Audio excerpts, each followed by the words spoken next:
Oh, it's just dawned on me, Frodan, that might be the last time I hear that riff leading me into a game of Hearthstone. No, don't say it. I'm just back into tavern music all the way down from here on out.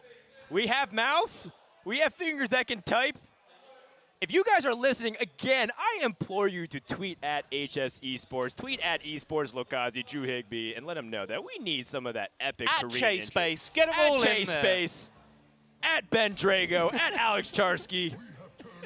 I think a lot of people in chat who casually follow the team probably have no idea who we're talking about, but they are the, like, the people who run HCT. People? Just typing words into Twitter, can't spell any of those names. Frodan, it's not cool to dox Blizzard employees. This Hunter deck, for the first time now for HunterAce, has just let him down a little bit so far this series. He hasn't been able to get over the line with it just yet, but he has been missing that key card, the Deathstalker Rexar. I hated this card before the most recent expansion. Wow, I felt that. Oh, I truly did. For some reason, in a world where everyone is obsessed with HS Replay currently, right, and were in the previous expansion as well, everyone kept putting Deathstalker Rexar into every Hunter deck, despite, if you looked up the stats, it was the lowest win rate card in all of those decks. And it kept going in there, over and over again. I need to stop you right there. This might shock you, Saddle, but some people play Hearthstone for fun. What? It's a word that I know doesn't really exist much in the British vocabulary dictionary, but Deathstalker Rexar is fun, and I think a lot of people love this card. It's one of my favorite cards, quite possibly my favorite card from Knights of the Frozen Throne off the top of my head. And the fact that they update it with more recent beasts is just so good. Like, thank goodness that they changed that, because at first they weren't going to update the beast pool. It was just going to stay static, and then Deathstalker Rexar would have just been a lot worse. But thankfully they did so, and now, is it one of the worst win rate cards? Do you know? Since the new beast came in and the new expansion introduced so many more rush mechanics and other lifesteal options. That's, as I said, I used to hate this card in Hunter. Now I am fully converted. It's super powerful. It digs you out of so many situations that you can't get out of otherwise, and I think it's essential in basically any build of the deck now. Yeah, it's also, carried a lot of those other Hunter builds that, are very dependent on specific strategies that don't go through. Spell Hunter, for example, don't get the spell stones. Like, how do you win? Oh, I can have Deathstalker Rexar. Yeah, right. And that's what we love to see. And another thing, too, that I appreciate as SamuelTsao gets that taunt totem, which is pretty annoying for the bow for HunterAce, is that Deathstalker Rexar also introduces something that we don't really talk about very often, is that it introduces playstyles. You see so many people disagree when they're watching a Deathstalker Rexar repeated zombies chain, because there's so many decisions you can make. There's 6 choices presented every single time you hero power. Right. And I love seeing that. You get to see opinions like, okay, am I taking more of a risk by taking the better beast, or do I go cheap because I really need a better option as my second choice? Really cool stuff. And then there's, angry chickens. Yeah. Well, goes with the 2 health Direwolf here over the 3 health Flame Tongue, which could just get him into a mess with this explosive trap in HunterAce's hand right now.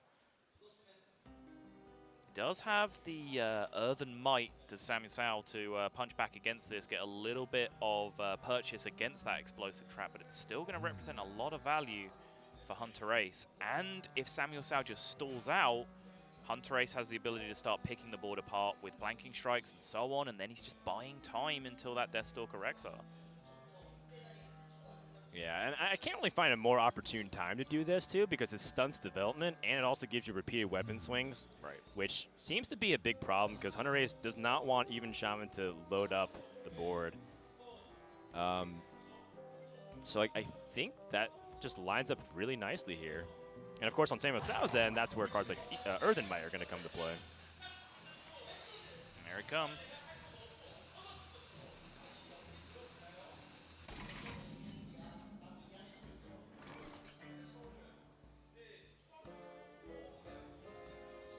So, over in SamuelTsao's land here, he picks up Mercspark Eel. The question has become, what secret is he going to have to play around?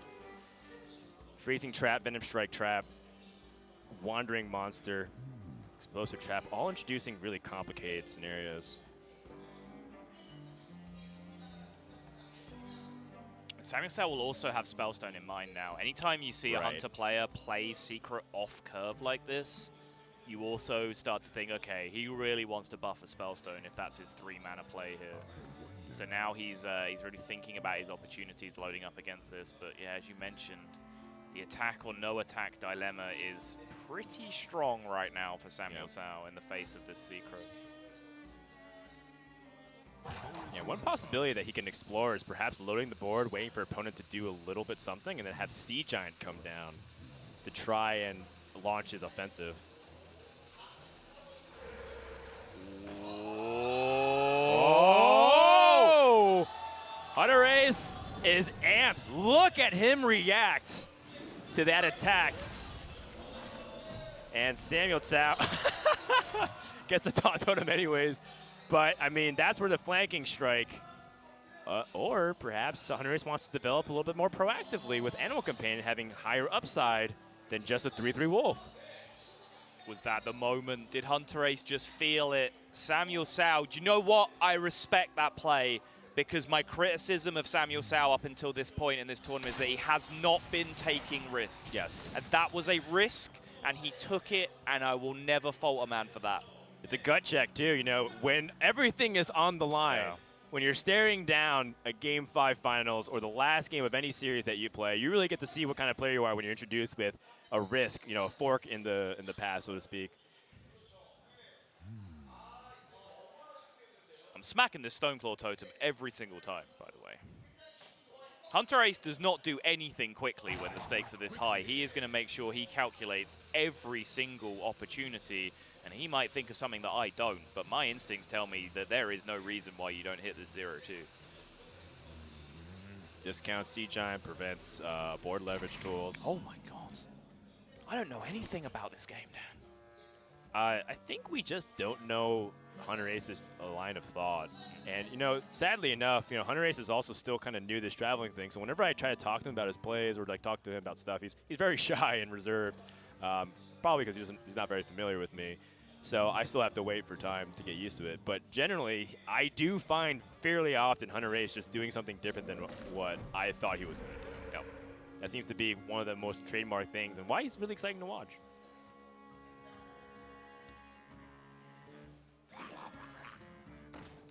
Scalehide Urban Light here makes a mess of this 3-3.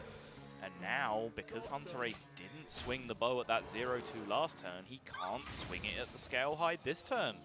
Which means it just gets to stick around and contest anything that he plays.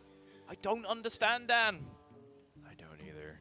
But one thing I do understand is that Dire Maul pickup gives HunterAce yet another opportunity to play this turn differently. He has Dire Maul Houndmaster. He has Animal Companion development with secrets, or it can just straight up remove stuff with bow. And I think I kind of like anything that stops my opponent from Fire Elemental swinging the board. Sure. So Dire Maul Houndmaster might look good on paper, just that if your opponent Fire Elemental, very juicy 4-3 on the board, then So that makes me lean away from it. But then Animal Companion is not much better in that regard, because if you get, you know, Huffer, you get blown out a little worse because you don't have a minion to stick up after the board. Yeah, at least with Huffer you do get to kill the 3-2 with your bow, though. Okay, that's true. So the swing back with the Fire Elemental is not quite as devastating. Yeah, but then what if you get, like, Leok? Yeah. Yeah, I think, that feels bad. I think the outcomes of Animal Companion are too volatile.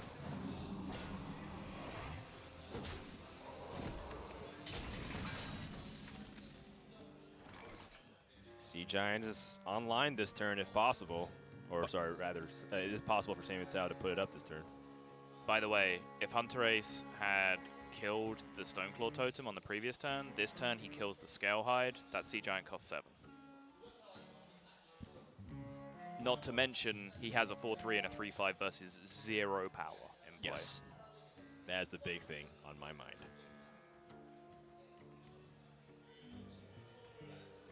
I really want to play Sea Giant. But looks like SamuelTsao with the trade first wants to just address the state of the board. And also, to be quite fair, Corpse Taker is pretty nasty in this spot. Yeah.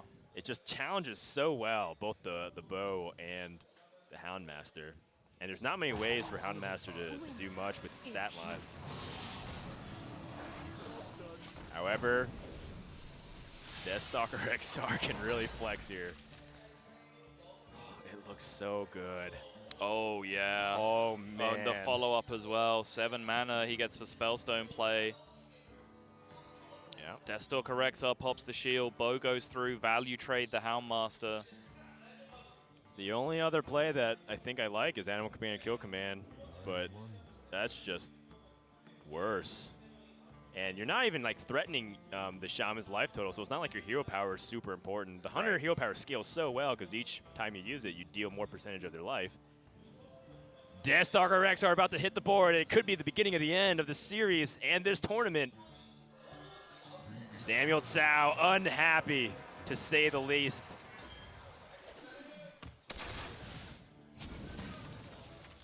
And that Sea Giant once again will be stranded. SamuelTsao needs to answer hero for hero. Where is his Hagatha? Nowhere to be found, and that's a really weak draw. It's 1 minion plus a totem, or 1 card plus a totem at least.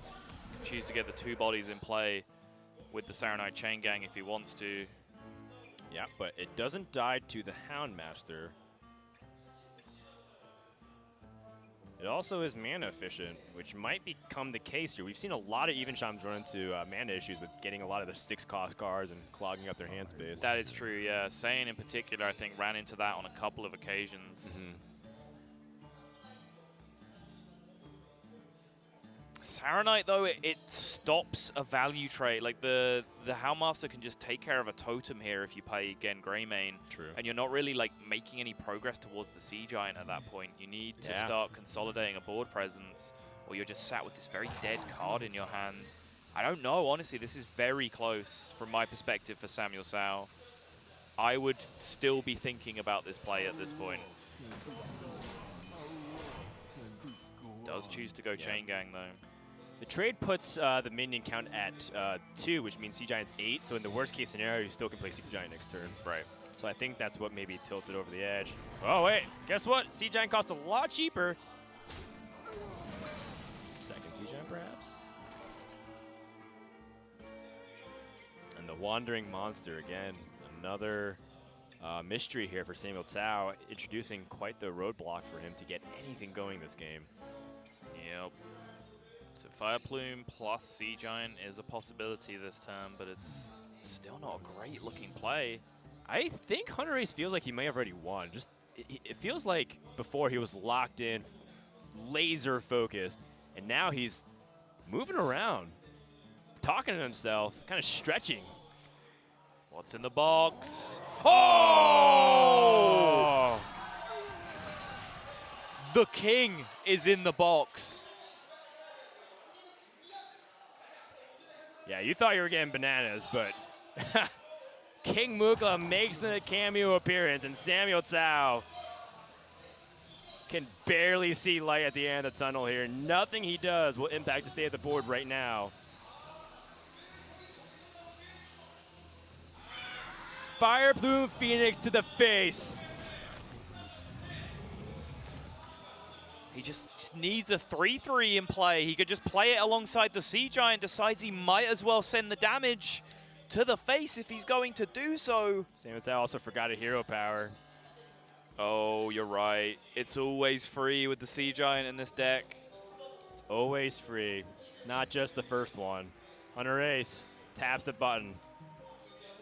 I like anything that has stats that you can play this turn. And honestly, even if you don't have, even if you can't play it this turn, you can still play Bear Shark, Animal Companion. And you know, we can't be very quick to call it too, because we have seen Hagatha swing boards. That's probably true. the last remaining hope for SamuelTsao. He needs his hero card to answer his opponent's hero card. I don't know what HunterAce picked up off the first option, but that Poisonous Rush to be able to take care of an 8/8 here would be very appealing to me. It's like he took Hungry Crab, so it was available for him. It would have taken all of his mana to play it. But no, he's just going to take poisonous, straight poisonous with the Emperor Cobra instead. Just load up a 3-5 and take care of the board position the old-fashioned way. Not a bad draw. Let's. Oh, he doesn't have 10 mana. Ugh. In that case, awkward draw. Yep. Winter is here. HunterAce is so close. Eagle Horn Bow. Hero power again. And every single hero power and sticks of zombies on the board. HunterAce's percentages skyrocket through the roof.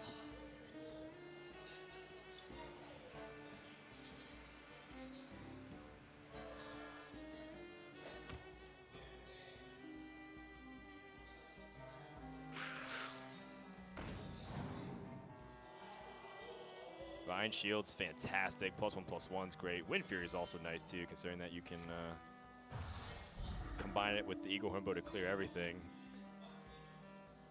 Trace even considering if he wants or needs to track this turn, whether there are any options that he really needs to pick up compared to the possible options that he can track over. Houndmaster's good. Decides to go for it. Yeah, Houndmaster picked up. Eagle Horn Bow is just a natural play from here.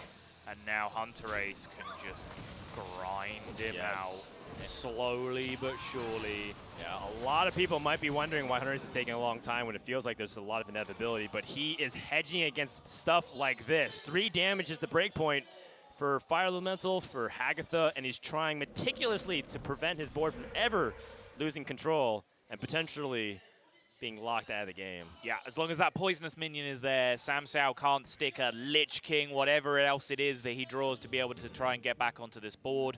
And so he just wants that poisonous minion healthy. And you can see if he'd have taken the value trade there, the punish was ready and apparent off the top from SamuelTsao. The Fire Ellie just has to take a Divine Shield instead. Yeah, but HunterAce has kill command. Or does he want to play board control for so long? It feels like at some point, when Deathstalker Rexar can stick minions onto the board and start pushing damage, that's when the game feels like it's pretty much decided, because they can always put out big threat after big threat. Sure. And looks like maybe HunterAce is starting to see that exact opportunity. Kill command with the last 3, yeah. No beast required this turn. We are not going to find out what's in the box on HunterAce's turn 10. He is just going to load up on damage, push everything downtown. 17 health remaining, 17 in play, not even counting the bow. And HunterAce, 2nd place in Germany, 2nd place in Toronto. 3rd time's the charm for perhaps the very best player in the world right now. He finally has his tour stop victory under his belt. Congratulations to HunterAce. HunterAce gets 15 points and a lot of money to bring home to Norway. That beautiful trophy is his.